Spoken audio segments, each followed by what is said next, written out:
We strive with React to be making episodes that will not just be interesting and entertaining now, but live on forever as a time capsule even 100 years from now that people can look back at what various generations were saying about culture and the issues of our time.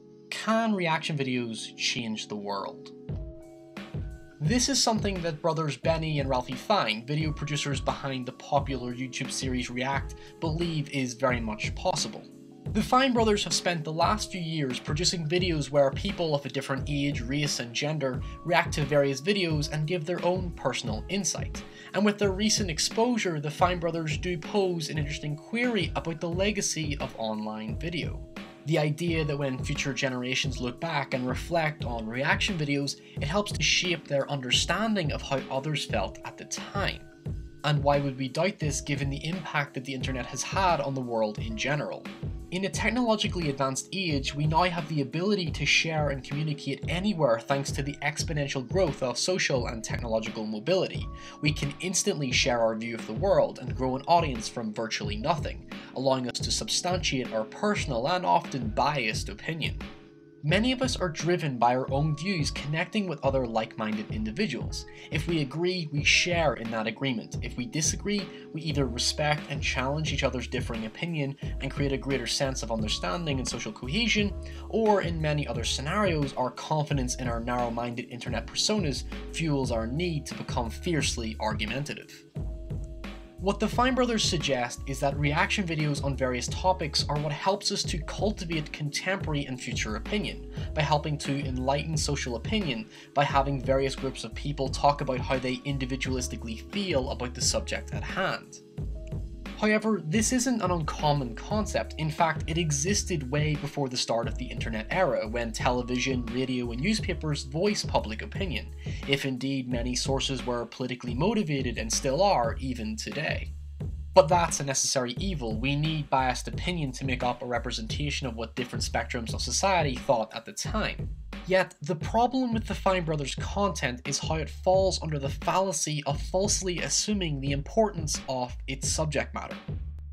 What I mean by this is that if we were to examine the Fine brothers' reaction channel, you'll find that their most viewed reaction videos consist of funny yet irrelevant clips and gaming, which are not issues that affect us on a global scale. While social, political, and economic matters occur, sometimes the internet gets transfixed on different interests, such as celebrity gossip, a funny cat video, or someone saying something misconstrued as politically incorrect. The problem is that the emphasis placed on popular culture overshadows global issues because that's what sells to an audience. For many, YouTube is a form of escapism, and we predominantly watch content that relates to our own personal interests and sensibilities. As far as video content is concerned, the Fines know exactly what their audience want, so they cater to their target demographic. A demographic which, ironically, is comprised of mainly those less interested in reactions to important matters that affect our time. For example, you never see elders reacting to the current US presidential race or kids reacting to issues that affect them, but what you will see are reactions to something more trivial like video games or viral videos. The idea of different people from various backgrounds addressing issues that affect everyone is an interesting social experiment, but as a form of entertainment that simply doesn't translate into the same response that the Fine brothers are currently getting.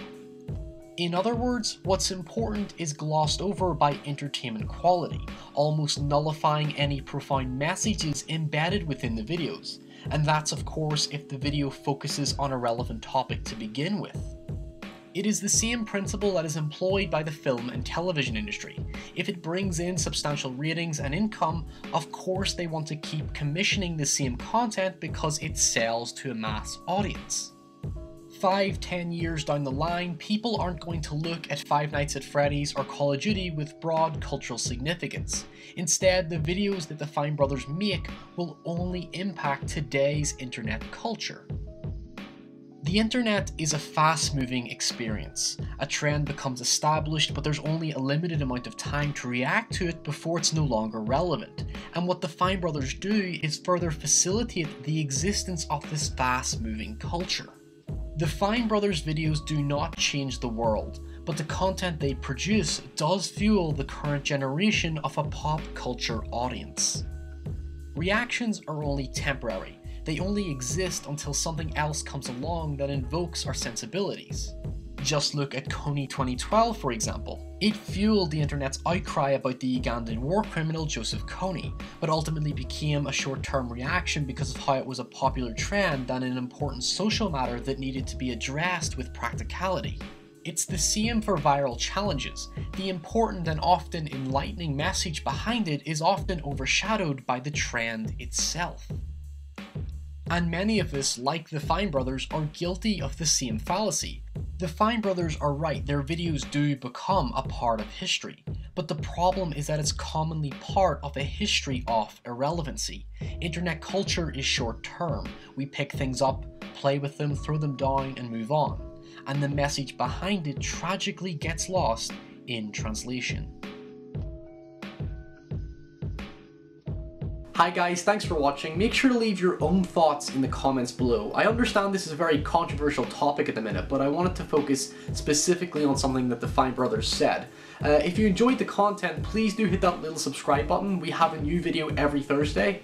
This Thursday specifically, we're focusing on the Batman Arkham video game series, looking at this idea of humanizing the Joker as seen through the conclusions of both Arkham City and Arkham Knight. So until next time, stay safe, and I'll see you very shortly.